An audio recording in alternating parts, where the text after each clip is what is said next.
ये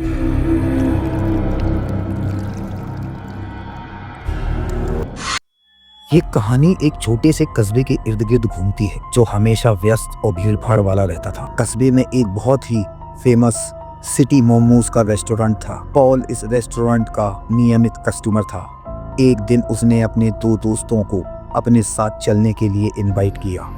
रेस्टोरेंट शाम 4 बजे खुलता था और लगभग 2 घंटे बाद बंद हो जाता था, इसलिए जो लोग मोमोज खाना चाहते थे उन्हें जल्दी आना पड़ता था। रेस्टोरेंट का मालिक एक अधेड़ उम्र का आदमी था। चूंकि उसने हाल ही में अपना मेन्यू में कुछ बदलाव किए थे, इसलिए मोमोज बहुत तेजी से बिक रहे थे। ऐसा लग रहा था जैसे वहां सिर्फ एक ही टेबल खाली हो।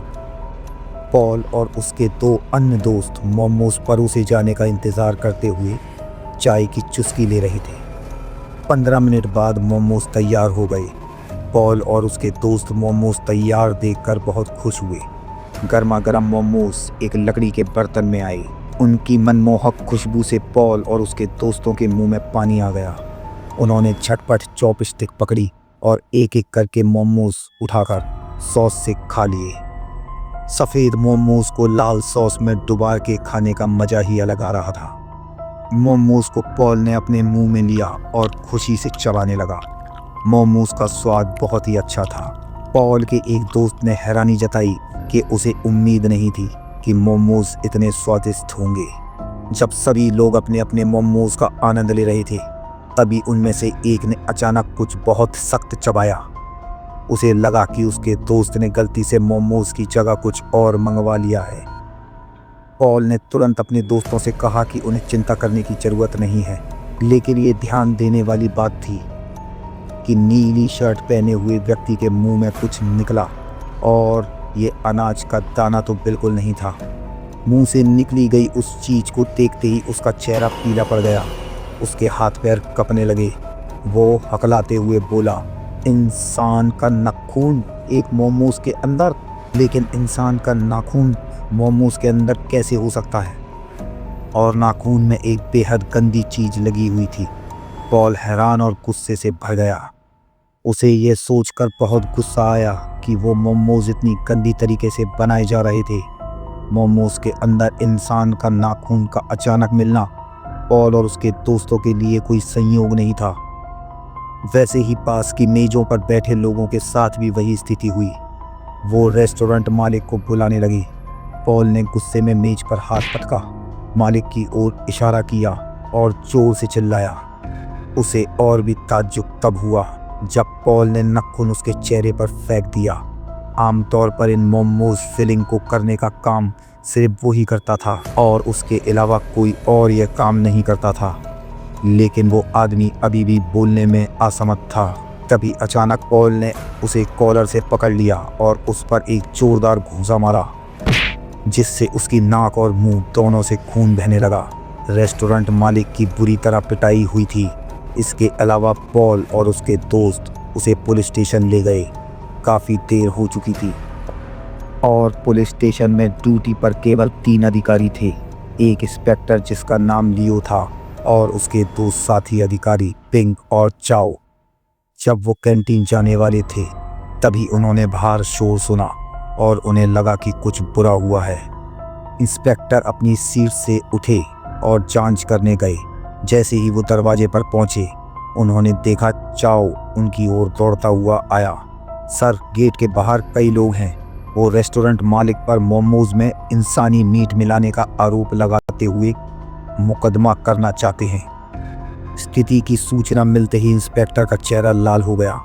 वो समझ गया कि यह कोई साधारण मामला नहीं है। 15 मिनट से भी कम समय में इंस्पेक्टर अपने साथियों के साथ रेस्टोरेंट मालिक को पूछताछ कक्ष में ले गए। इंस्पेक्टर ने एफआईआर रिपोर्ट लिखी। रेस्टोरेंट मालिक के लिए ये बात नामुमकिन थी कि कोई इंसानी मीट मिलाकर मोमोज के अंदर डाल देगा। इसलिए इस घटना का एकमात्र विश्वसनीय सबूत यही था कि मोमोज की फिलिंग मानव मांस से बनी थी या नहीं। रेस्टोरेंट मालिक अधिकारियों की बात सुनकर बहुत सदमे में था। ऐसा लग रहा था जैसे उसे इस बारे में कोई जानकारी नहीं है और वो इन सब के पीछे नहीं था। इंस्पेक्टर ने अपने 2 साथियों को रेस्टोरेंट जाकर मोमोज को जब्त करने का आदेश दिया। उस समय वहां कई लोग मौजूद थे। घटना की सूचना मिलते ही वो तुरंत रेस्टोरेंट के सामने जमा हो गए। इस कस्बे के लोग लंबे समय से इस रेस्टोरेंट में मोमोज खाने आते थे। तो क्या यह सच था कि उन्हें मानव मांस खाया था? हालांकि उनमें से कुछ अफवाहों पर विश्वास करने से इनकार कर रहे थे, पर सब लोग जाकर पुलिस से अंतिम निष्कर्ष सुनना चाहते थे। पुलिस पहले ही रेस्टोरेंट की रसोई में सबूत खोजने के लिए पहुंच चुकी थी। कुछ सेकंड बाद बड़े बड़े थैले जो मोमोज की फिलिंग में इस्तेमाल किए गए मांस से भरे हुए थे, बरामद कर लिए गए। जब दोनों अधिकारियों ने एक थैले को खोलकर देखा तो उसके अंदर मांस देखकर वो दंग रह गए। मांस बारीक कटा हुआ था, इसलिए उन्हें यकीन नहीं था कि वो वास्तव में मानव मांस है या नहीं। इसलिए मांस के इन थैलों को ले जाकर सावधानी पूर्वक जांच करना जरूरी था।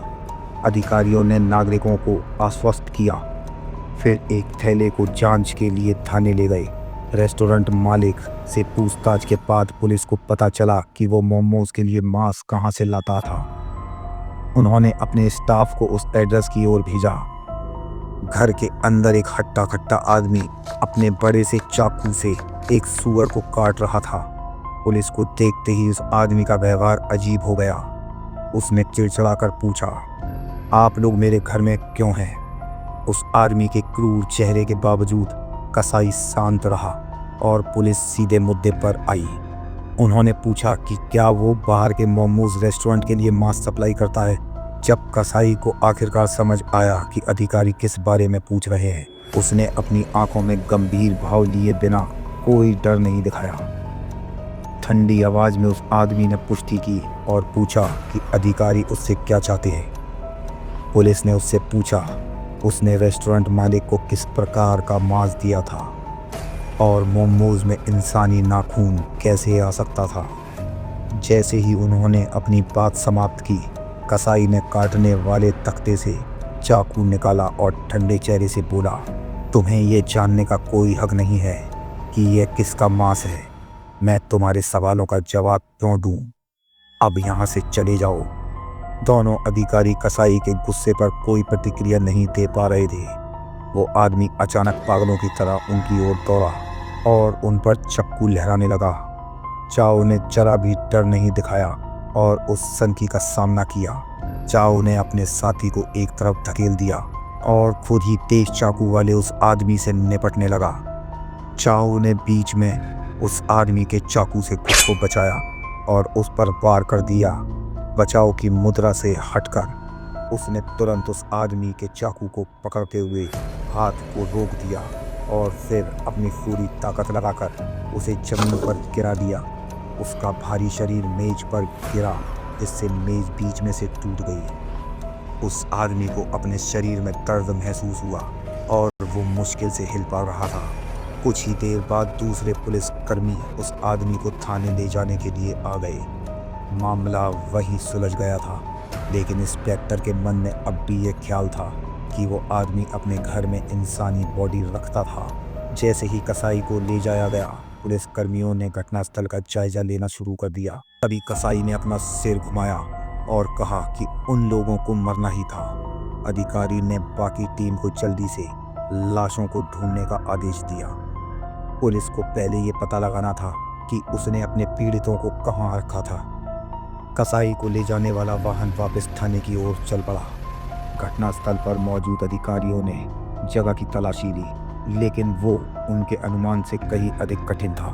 1 घंटा बीत जाने के बाद भी उन्हें उस व्यक्ति के पीड़ितों से संबंधित कुछ भी नहीं मिला। जब अधिकारी जाने ही वाले थे, तभी अचानक पीछे से एक बूढ़ी औरत दौड़कर उनके पास आई। ऐसा लग रहा था कि वो कुछ कहना चाहती है। पता चला कि वो कई सालों से उस कसाई की पड़ोसी थी। उसने कई विचित्र घटनाओं का सामना किया था, लेकिन किसी को बताने की हिम्मत नहीं कर पाई, क्योंकि उसे डर था कि वो अगली शिकार हो सकती है। जब वो सीरियल किलर पहली बार मोहल्ले में रहने आया था, तो वो उसे एक अच्छा आदमी समझती थी। उसने उसे अक्सर गरीब लोगों की मदद करते, उन्हें आसरा देते और खाना खिलाते देखा था। लेकिन अजीब बात ये थी कि भिखारी उसके घर में तो जाते थे और फिर कभी दिखाई नहीं देते थे। इसके अलावा बूढ़ी औरत ने यह भी बताया कि वो अक्सर रात में लोगों के रोने और चीखने की आवाज़ें सुनती थी। एक दिन उसने हिम्मत जुटाकर खिड़की का पर्दा हटाया तो उसे कुछ बेहद भयानक दिखाई दिया। वहाँ बहुत सारी सफ़ेद परछाइयाँ खड़ी थीं। जैसे जैसे वो उन्हें देखती थी वो लोग उसे और भी असामान्य लगने लगते थे। कोशिश करने के बावजूद वो उनके चेहरे नहीं पहचान पा रही थी। कई बार उसने पुलिस को घटना की सूचना देने का सोचा, लेकिन खुद उसका अगला शिकार बनने के डर से उसे ऐसा करने से रोक दिया। लेकिन उस आदमी को गिरफ्तार कर लिया गया था, इसलिए उसे लगा कि अब सब बताने का सही समय है। हालांकि पुलिस के लिए ये क्रूर हत्याओं से निपटने का पहला अनुभव नहीं था, लेकिन जब अधिकारियों ने उस बुढ़िया महिला की बात सुनी तो वो कांप उठे। अधिकारियों ने तुरंत आदेश दिया। अन्य अधिकारी फावड़े और कुदाल लेकर उस जगह की ओर बढ़े जहां महिला ने उन्हें बताया था कि उसका मानना है कि वहीं एक भूमिगत तहखाना है जहां वो कसाई लाशों को रखता है। लगभग 30 मिनट बाद एक अधिकारी ने जोर से कहा, यहाँ कुछ बहुत ही कठोर है, आकर देखो। वैसा ही एक चौड़ा ढक्कन है जिसकी उम्मीद थी। कसाई के घर में एक गुप्त तहखाना था। पुलिस की आंखों के सामने जमीन पर हैंडल वाला एक लोहे का ढक्कन था। पुलिस ने हिम्मत जुटाई और फिर सावधानी से हैंडल पकड़ा और ढक्कन हटाया। जैसे ही अधिकारियों ने उसे उठाया, एक गंदी बदबू आई। घटनास्थल पर मौजूद लोगों को अपनी नाक बंद करनी पड़ी। उनके चेहरे पीले पड़ गए। दरअसल वहाँ एक गुप्त तहखाना था जिसमें सीढ़ियाँ जाती थीं। अंदर घोर अंधेरे के साथ लाशों की बदबू आ रही थी, लेकिन इससे पुलिस का हौसला कम नहीं हुआ। वो साहसपूर्ण सीढ़ियों से नीचे उतरे। उन्होंने अंधेरे में टॉर्च की रोशनी डाली। उनका चेहरे का तुरंत रंग बदल गया।